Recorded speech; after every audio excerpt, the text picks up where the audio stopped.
Okay, so last week we talked about a lot of things. Yeah, so we talked about, okay, what do you remember from last week?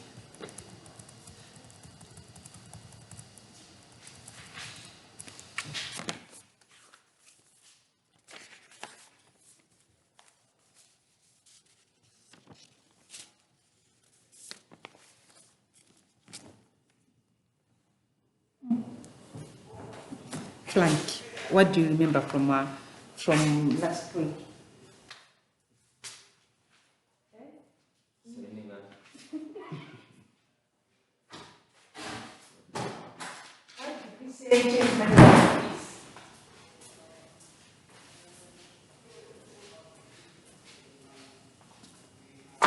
Okay, so last week we talked about what change management is. We talked about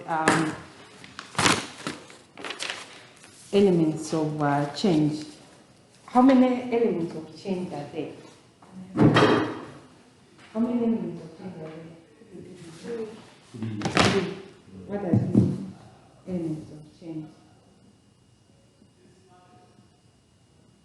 Technology, process, and people.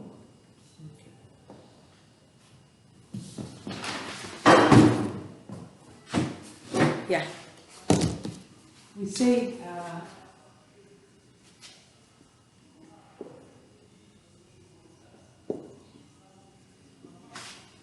say these they affect and they are also impacted by change. That's what we said, right? Okay, we also talked about reasons for change or common drivers of change.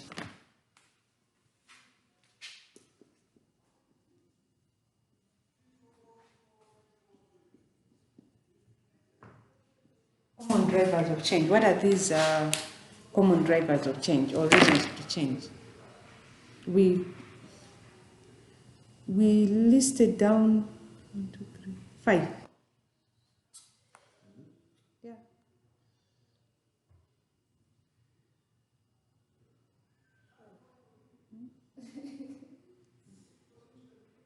Okay, so we talked about economic conditions. We talked about economic conditions. Oh, yeah.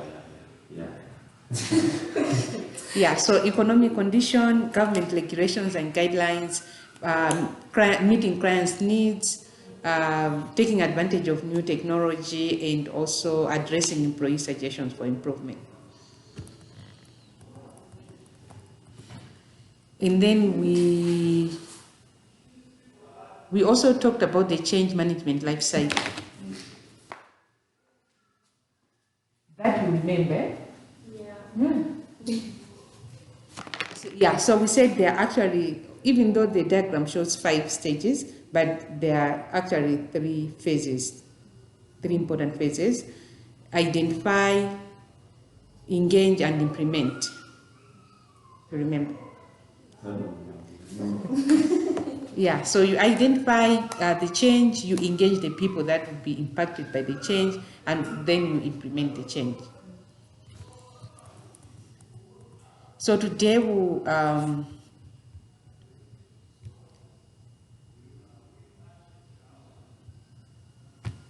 today we'll look at organization, its involvement, and change.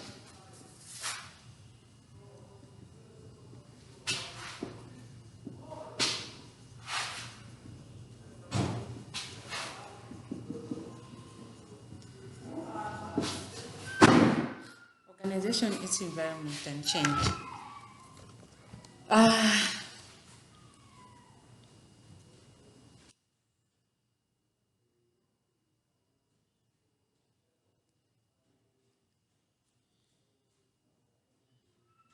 So today's organization and their managers are faced with significant amount of factors that require an immediate response, often in form of organizational change. So the forces that drive this change in business are known as internal and external environment.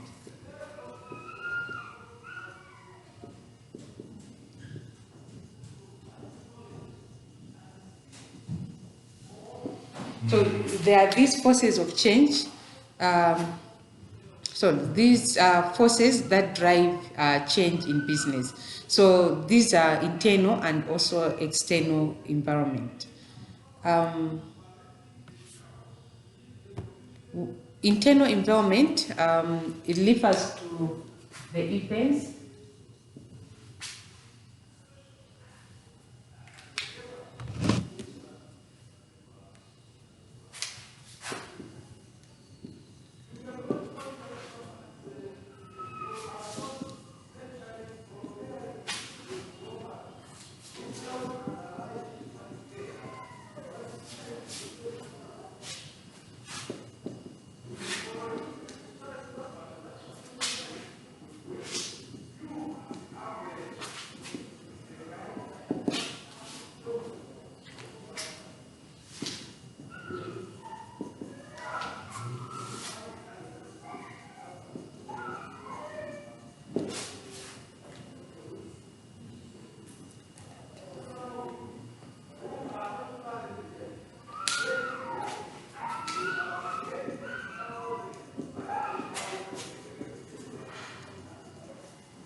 Yeah, so these are the events, factors, people, system structures, conditions inside the organization that are generally under the control of the company.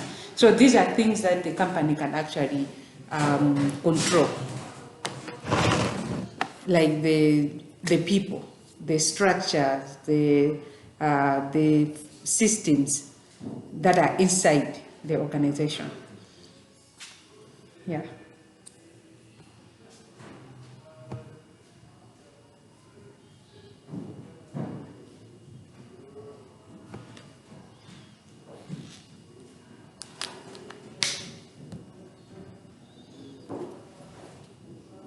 Yeah, so changes in leadership style, the organization mission, and also culture can also have a considerable impact on the organization.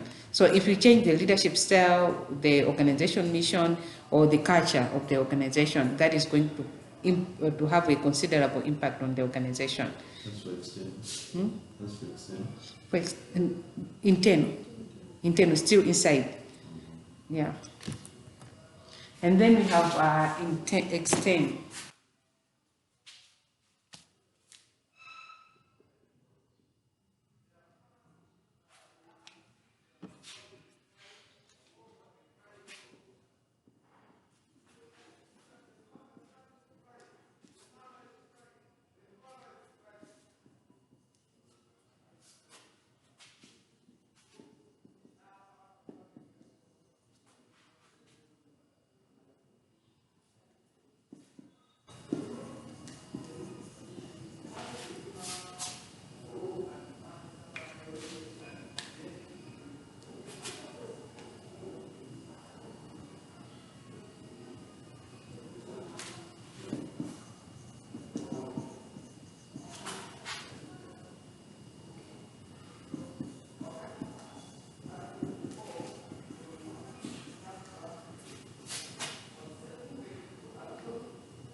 Yeah, so external environment factors, These are the factors that occur outside the company that cause change inside the organization and are beyond the control of the company.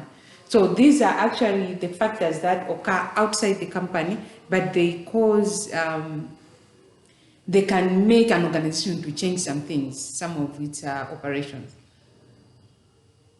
Okay, so the factors that occur outside the company that cause change inside the organization and are beyond the control of the company. So these changes are, these factors are beyond the control of the company. The company cannot control it. Okay, I'll give you examples.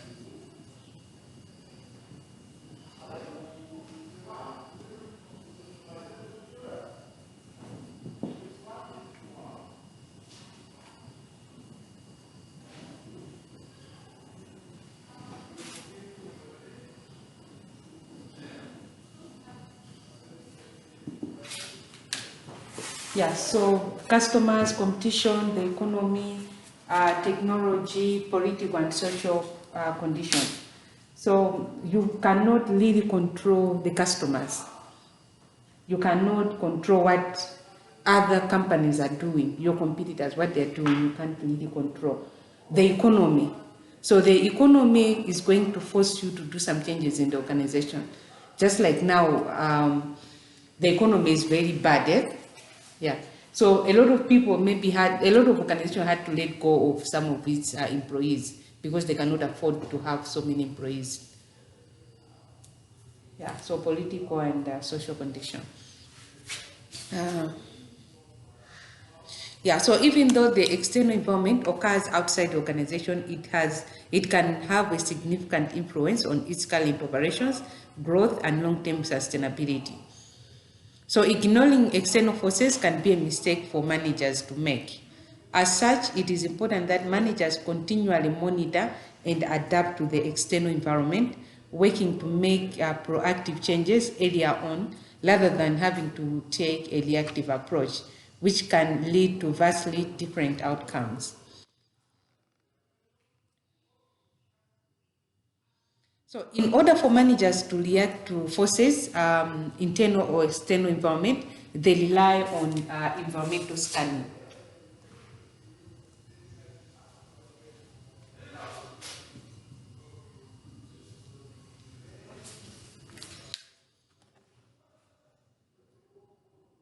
So in order to react to the forces of internal and external environment, most of the managers, they rely on environmental scanning.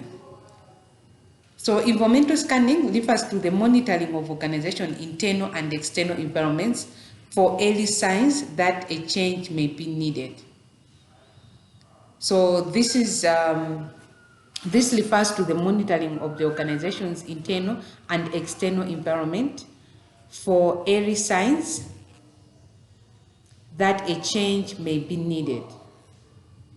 So this is environmental scanning refers to the monitoring of environmental internal and external environments for early signs that a change may be needed to accommodate potential opportunities, and threats. To accommodate potential opportunities and threats,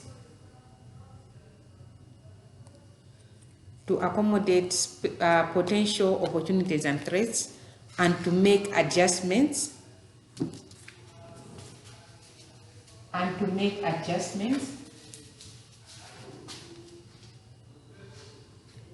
to allow the company's strength to combat its weakness.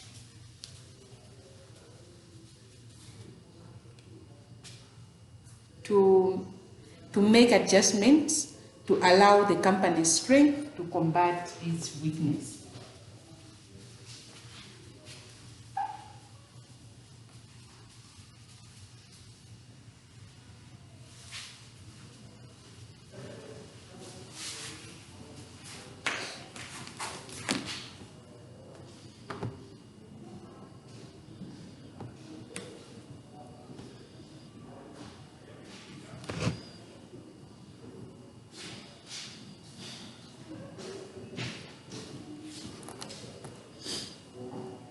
So one common type of environmental scan is a SWOT analysis.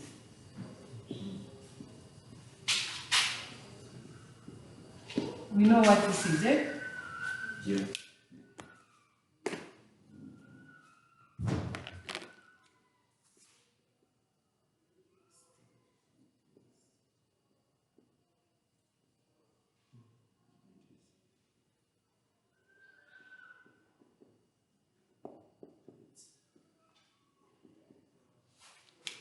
Yeah, so we are looking at strength, weakness, opportunities, and threats. So strength and weakness, you are looking at inside the organization. While opportunities and threats, you are looking at outside. So you are checking the opportunities that are there for your organization. You are also looking at the threats that are out there.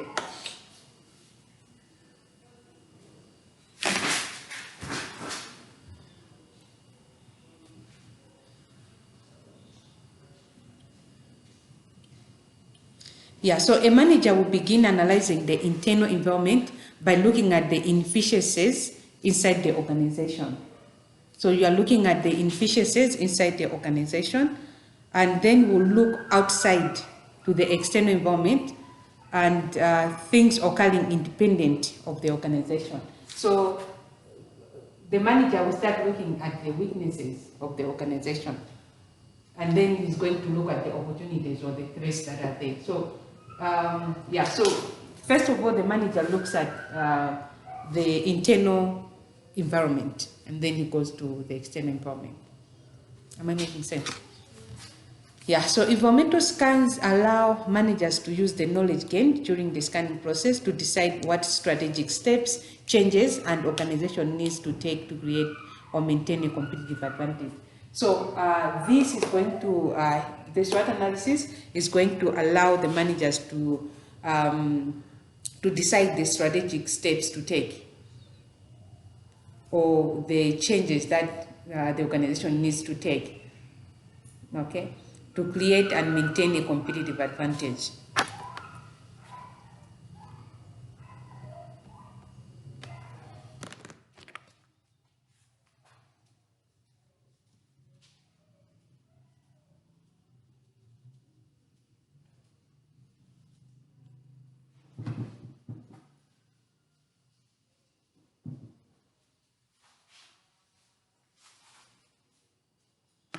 Okay, so now we look at Kurt Lewin and organization change.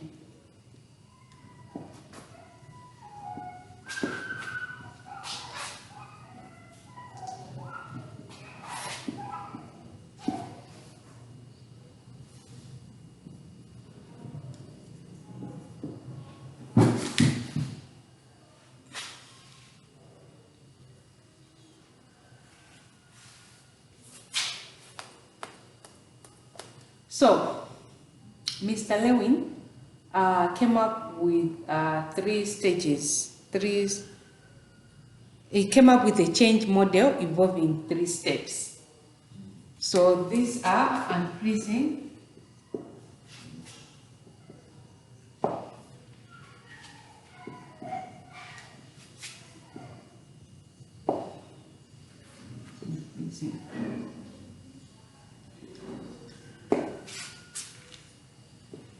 yeah, so he came up with these 3 steps. This is a change model involving 3 steps: unfreezing, changing, and refreezing.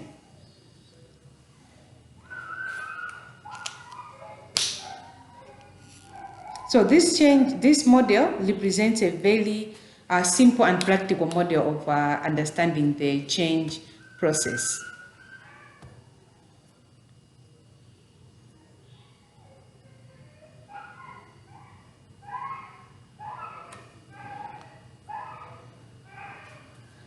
Yeah, so the model represents a very simple and practical model for understanding the change process. For Lewin, the process of change entails creating the perception that a change is needed, then moving towards a new desired level of behavior, and finally solidifying that new behavior, solidifying that new behavior as a norm. So Lewin process change entails creating. So first of all, he was creating, he made sure that, creating the perception that a change is needed. Okay, so the first phase, one is creating the perception that change is needed, and then you move towards the new desired level of behavior, and finally, you solidify that new behavior as the new norm. So we'll look at unfreezing.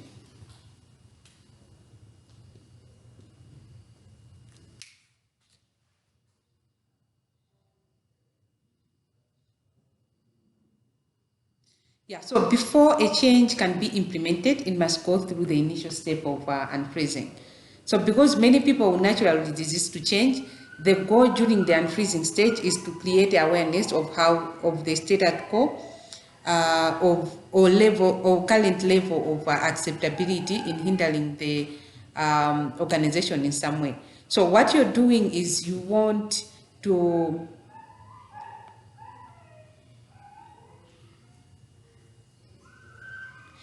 people to be aware of the current level or where you are at the moment, okay? And also,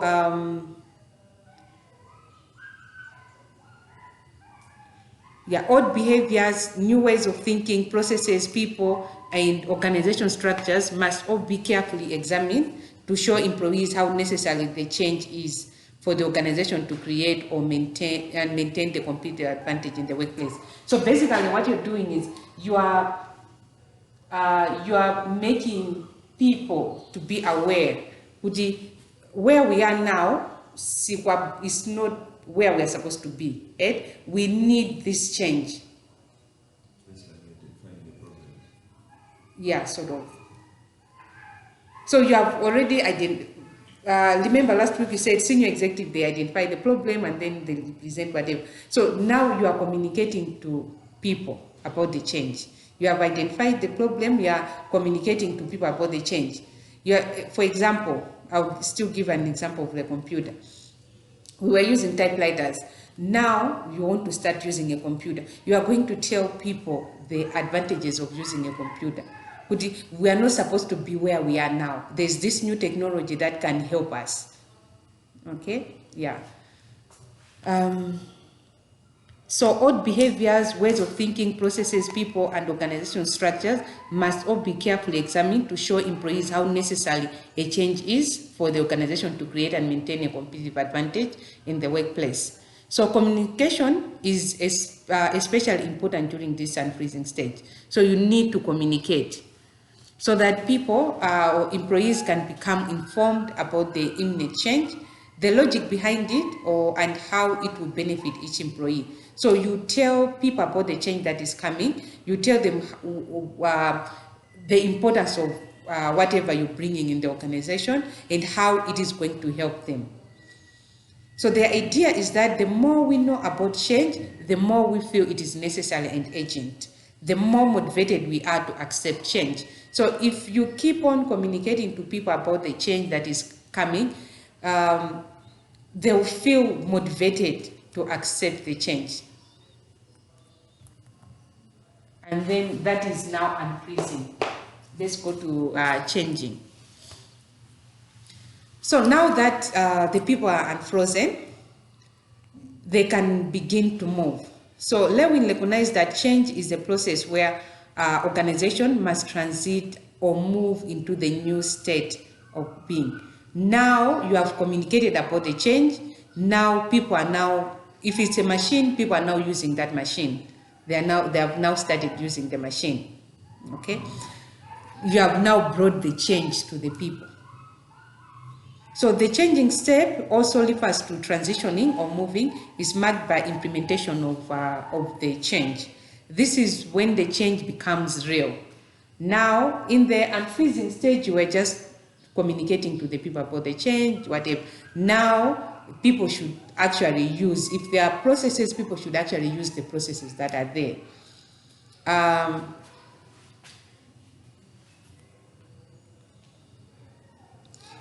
So this is where people, this is the time that most people struggle with the new reality. It is the time marked with uncertainty, fear, and making it the hardest step to overcome.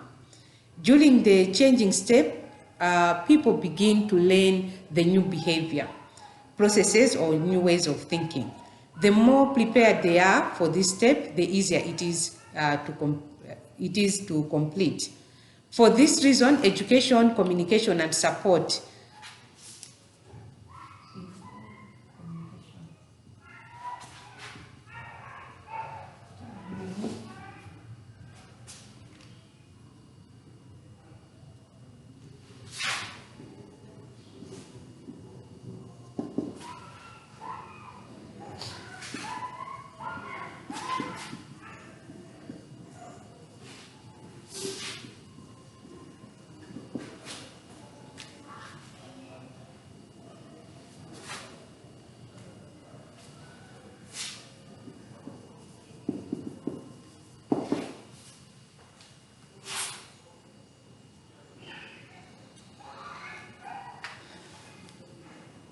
Yeah, so here education, communication, and support and time are very crucial, are very critical for employees as they become familiar with the change.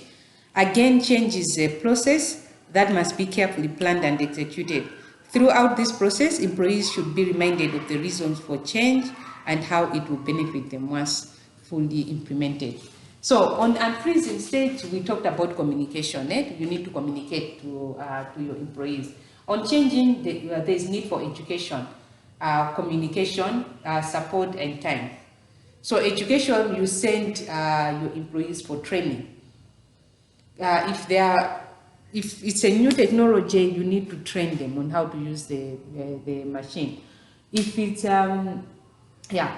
so there's need for education, communication. So you keep on communicating to them about the change, how this change is important to the organization, how this change is going to help them as an individual.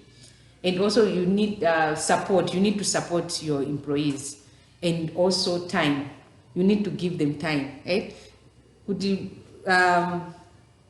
muntu akangolakwa koyamba doesn't mean that person will fail forever. Yeah, so you need to give that person time to adjust to using the new technology or the new processes.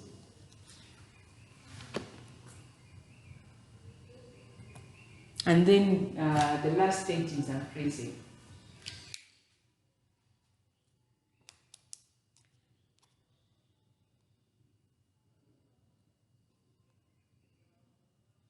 Yeah, so basically this stage was called freezing by Lewin. So Lewin called the final stage of his model freezing, but many refer to it as refreezing to symbolize the act of reinforcing. So it's something that you unfreeze, so here you are refreezing. So the changes made to organization processes, goals, structure, offering, or people are accepted and refrozen as the new norm. Yeah, as the new norm. So here, the changes that you have made in the organization, you are kind of refreezing them. Okay.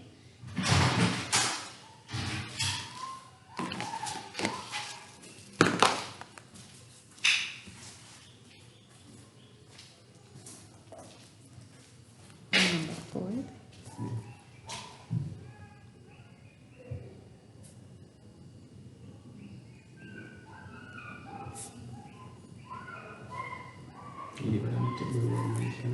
Masana ndiye anasita abuti masana amakala ugoni. Oh. Eh? Tell them saying online. It's nice. Asana, I said. Inali from one, ne from one. Nde anadandaula kuti tije mama. Oh, kuti bali bebo. I did.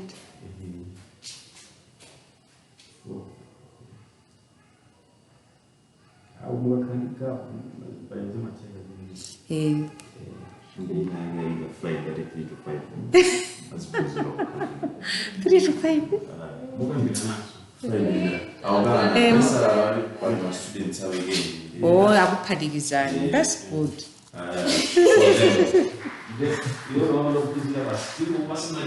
Uli business. Ni finali simu anniversary bila. Como final wa Frank. Yeah.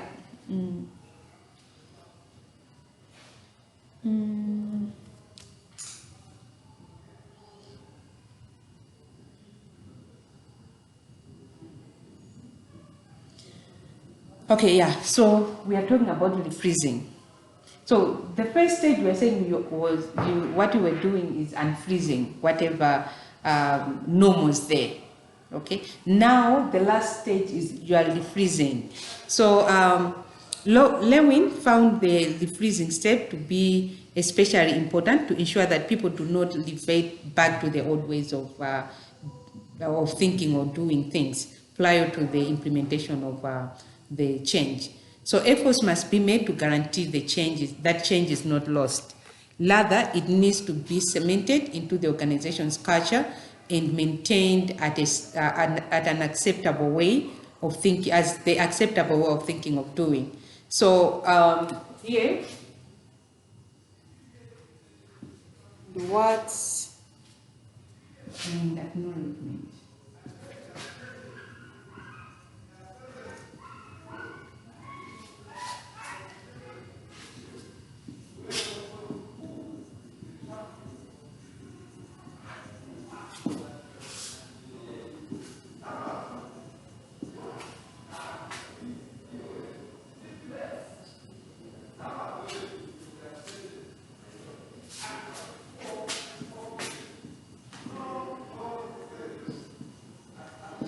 Yeah, so here rewards and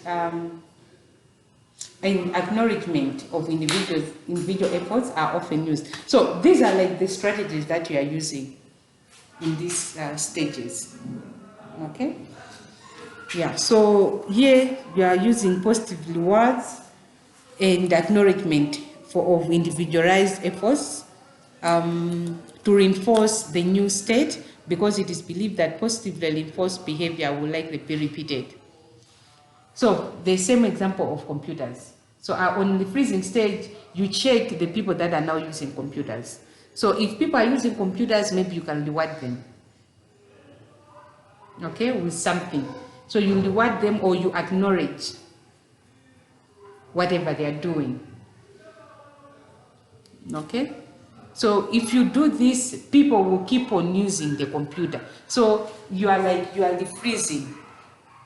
That is going to be the new norm. They are not going back to their old ways of using typewriters. Okay? Where? Refreezing. Okay, so refreezing, what you're doing is you want people to keep, okay, see, on changing, you have changed it. You have brought in the computers. People were using typewriters, now you have brought in the computers. People should start using computers. So on refreezing, you don't want people to go back to their old ways. Okay? So what do? You reward whoever is using the computer. Because some people, you give them the computer because maybe they feel it's hard to use the computer, they'll go back to the typewriter, they'll still use the typewriter. So you don't want that.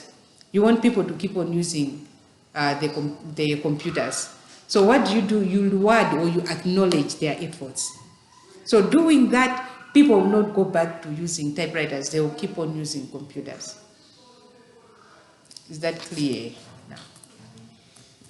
Okay, so who wants to explain to us the Lewin change model?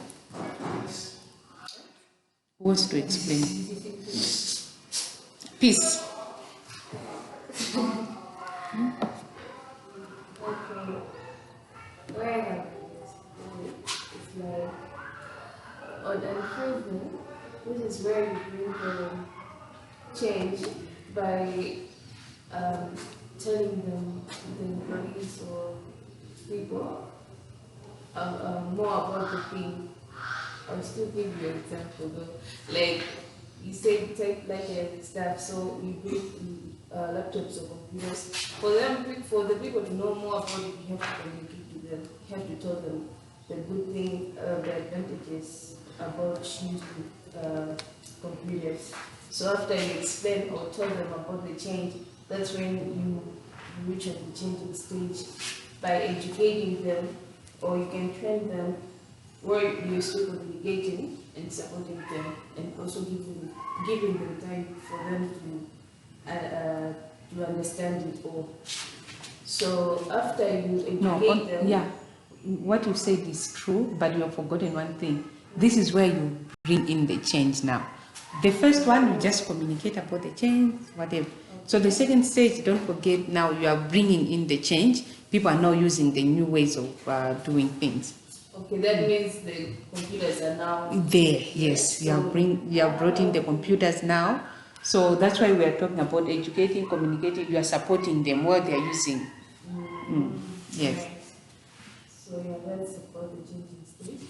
On the freezing, that's when after the training or educating them, you have to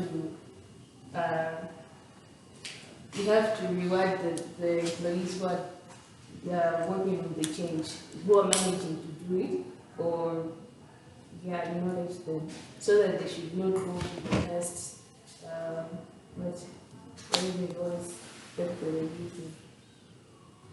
Okay, thank you. Frank, do you want to add anything? No, she said it. Frank, you have to be serious. You said it was a good thing.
Yeah, organization dialogue and organization sirens.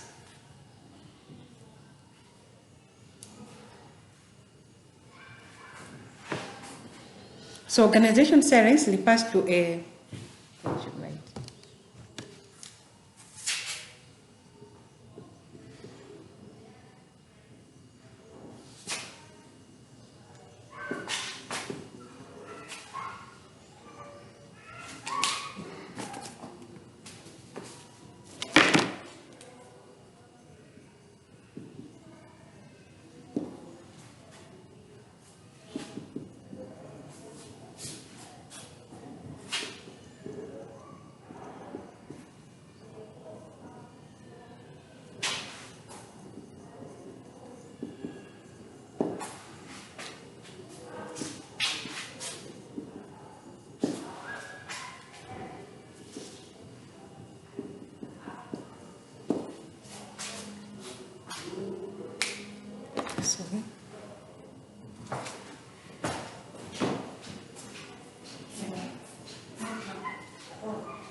Okay, so organization silence refers to collective level phenomenon of saying or doing very little in response to significant problems that face an organization. So, on organization silence, the people, the employees say little or they do not say anything at all in response to the significant problem that the organization faces. So it denotes circumstances where employees hold back potentially variable information. So employees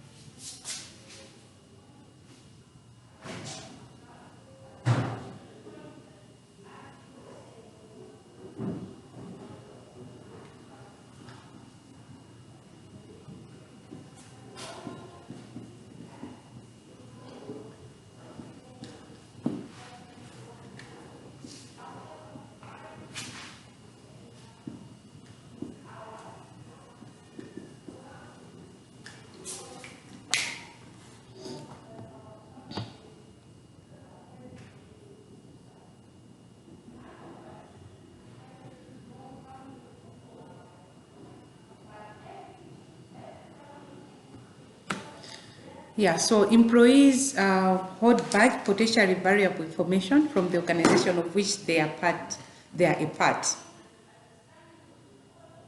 So the silence could be deliberate or unintended.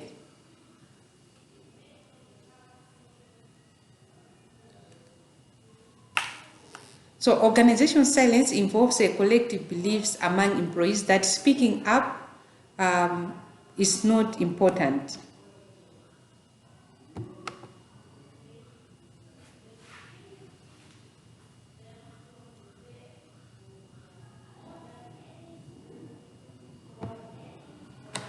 So employees believe that speaking up is not important. And also employees learn that when they disclose information about subjects or difficulties, the organization gains all the advantage while they bear the cost.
Yeah, so the employees believe that when disclosed information about subjects, the organization gains all the advantages.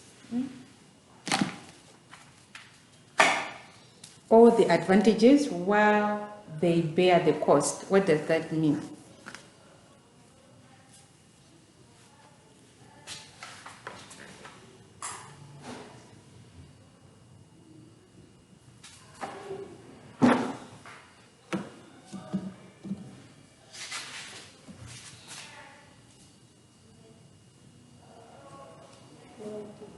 No, I think they believe that when they disclose information about subjects or difficulties, the organization gains all the advantages while they bear the cost.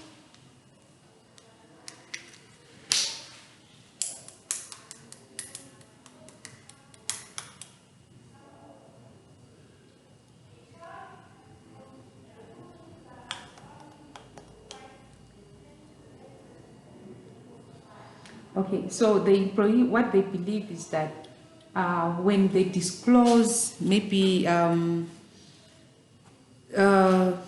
they suggest something, it is them that are going to carry all the work. Right? So they suggest, okay, maybe Penabake is not working. Right? So the organization is going to come with a maybe the best way of doing things, a certain change. The burden of that change will be on the employees, and then the organization is going to benefit a lot from that. Yeah, it makes sense now. Huh? Mm.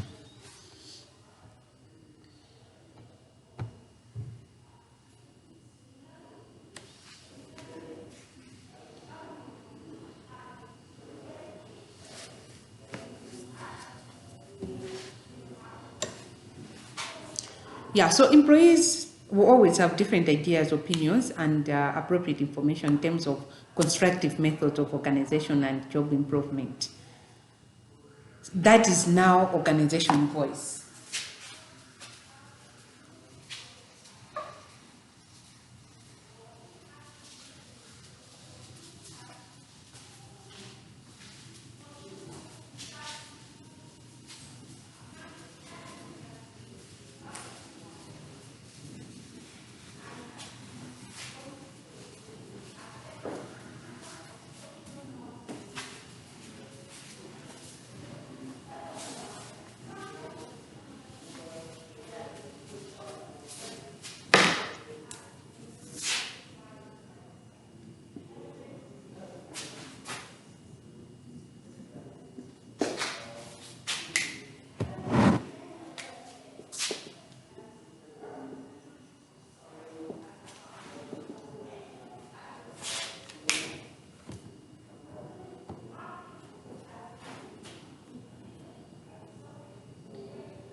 Yeah, so employee having different ideas, opinions, and appropriate information in terms of constructive methods of organization and job improvement. Now, here the employee is able to come to management to present the different ideas, opinion, or information in terms of constructive methods of organization and job improvement.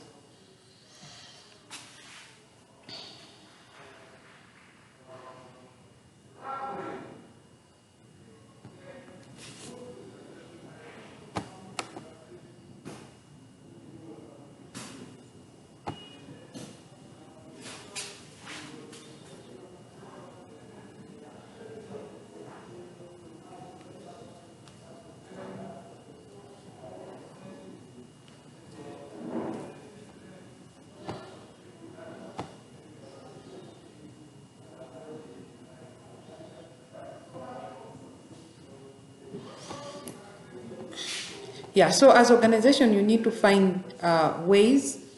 You need to find ways to make sure that your employees are able to express their opinions. They are able to come to you with appropriate information or opinions or ideas. You should be able to allow employees to speak their minds. Yeah. Some organizations, they have open door policy. So managers, they do not close their door. So they feel that if they have open door policy, people can be able to come. It's easy for someone just to walk in instead of knocking on the door and then opening the door. So that the open door policy, in a way, is you are encouraging people to come to the manager and then speak their mind.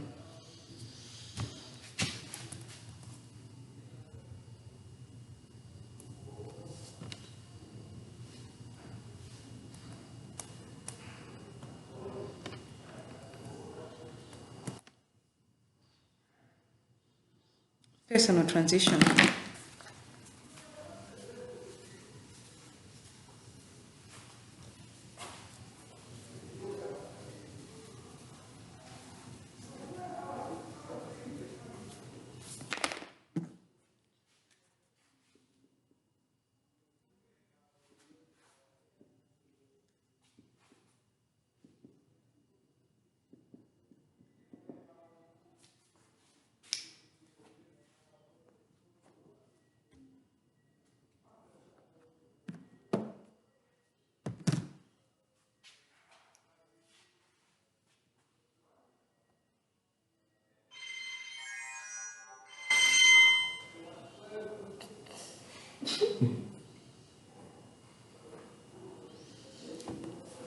Okay. Please explain to Plank about organization dialogue and the organization silence.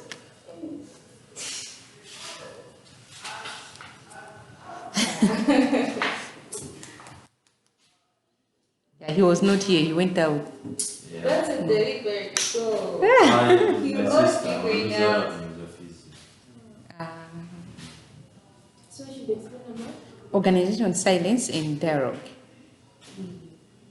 It's so easy.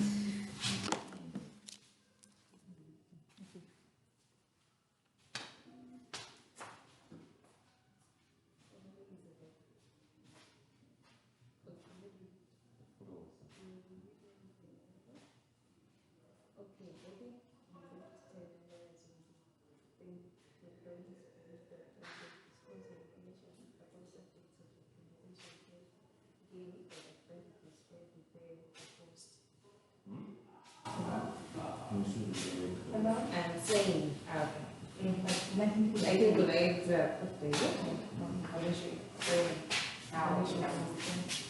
from the transition. And then another point you mentioned, was the employees believe that something this information process organization where they are post. I can't hear you. Yeah, start again. Start with organization dialogue and then organization silence. Okay? Yeah. Hey, madam.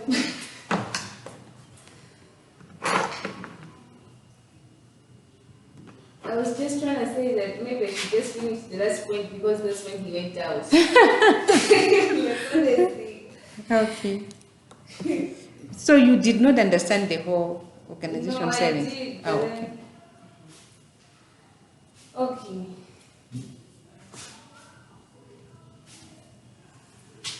How I can explain this is that on the organization silence refers to the collective level of saying that or doing everything in response to significant programs that face an organization.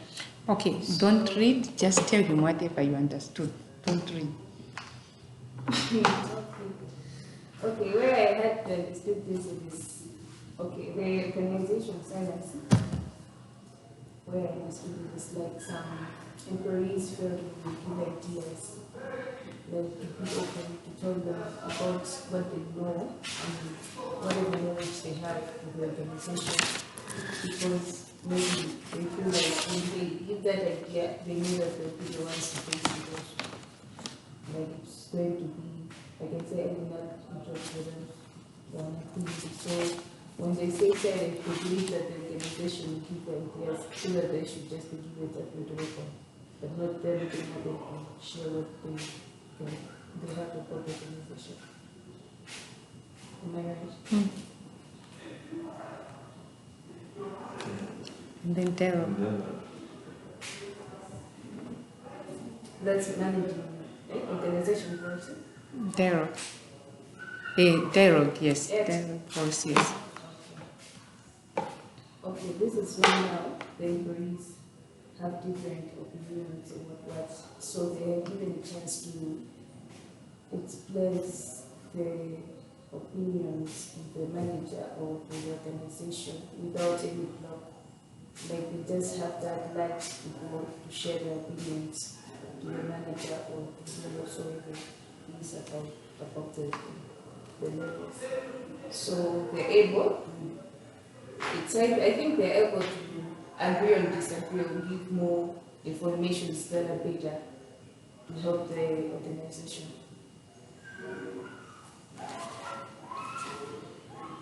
okay.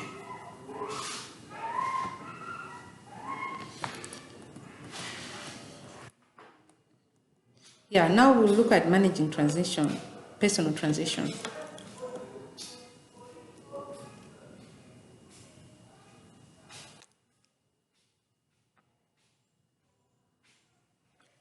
So transition is about letting go of the past and taking up new behaviors or new ways of thinking.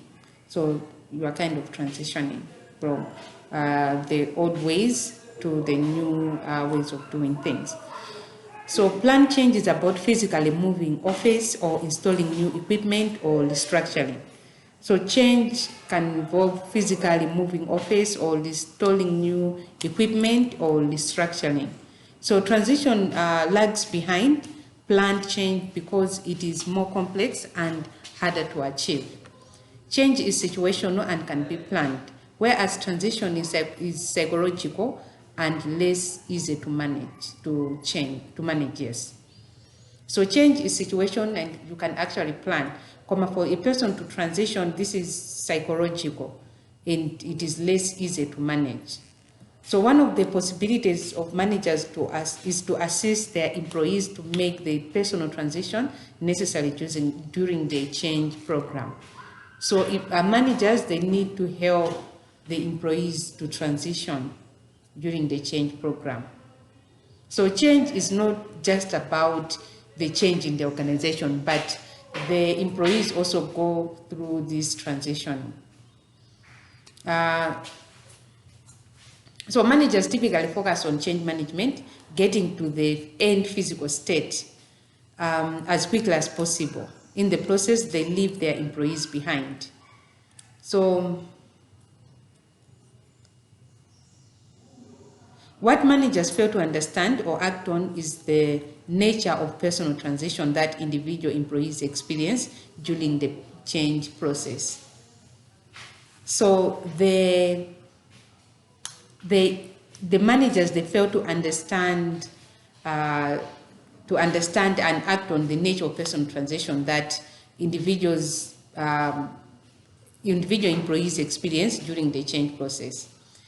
So managers, instead of just concentrating on the change, they also need to concentrate on individuals, on how they are able to transition, how the change is affecting them personally. Because when you are changing things in the organization, the employees will be affected. Alias, different.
Yeah, so William identified 3 phases of personal transition. The first one is ending phase, the second one is neutral phase, and the last one is beginning phase.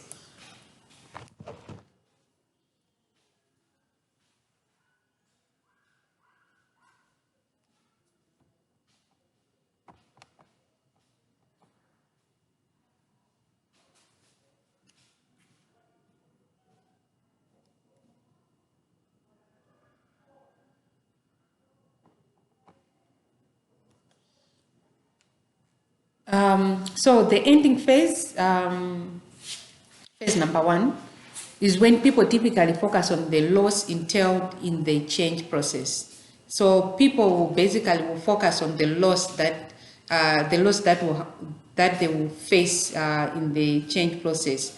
Here they will experience an intense sense of loss in relation to their role, status, relationship, location, or past achievement. For example, if you want to change employees' office, maybe the people were sharing offices, maybe 4 of them in one office. They are going to concentrate on the loss in the relationship, because them 4 they were having some kind of relationship because they were sharing one office. So they will experience, they will just focus on the loss that they will face. If people are not assisted in the process of moving beyond the ending phase, they can become displaced, disruptive, or even ill. So if you do not assist your employees, they can actually be depressed, or they can even be ill because of this. And then there's the neutral phase. This is also called the middle earth.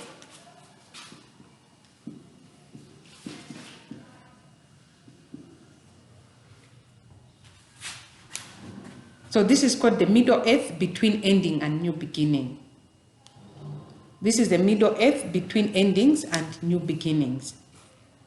So employees have not yet let go of the past nor embraced the future. So they are just neutral. They have not let go of the past nor embraced the future. So this is a disorienting period because the old has not yet gone and the new is not clear. So individuals tend to lose their bearings at this point. The old anchors have gone and the new anchors have not yet been put in place. So typically employees will wait and see what happens, sometimes hoping that the change will go away. This period,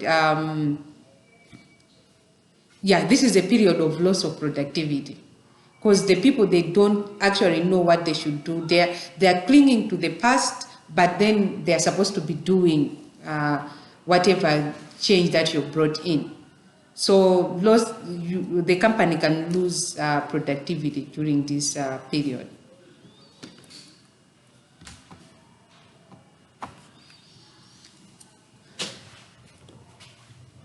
So the beginning phase.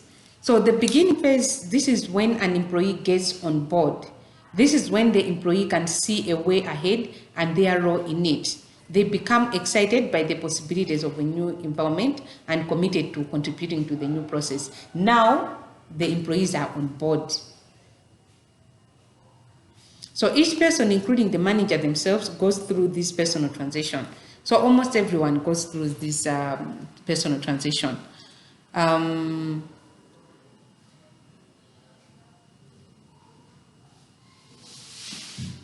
What managers need to be aware of is that each person makes these transitions at different rates. The other employee can transition at a different rate in different situations.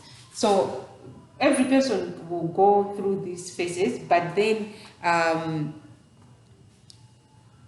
every person will go through this transition at different rates.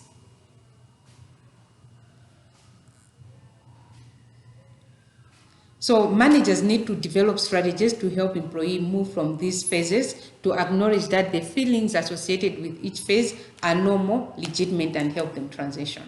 So as a manager, you need to realize that every person goes through this transition at different rate. So you need to support, you need to acknowledge the feelings associated with each phase, and also you need to know that the feelings that are associated with each phase are normal and legitimate, and you need to help them transition.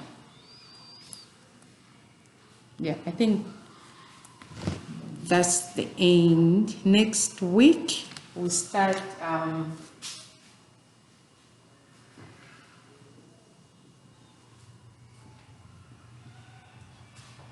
change process module. So this is the stages of psychological reaction to change.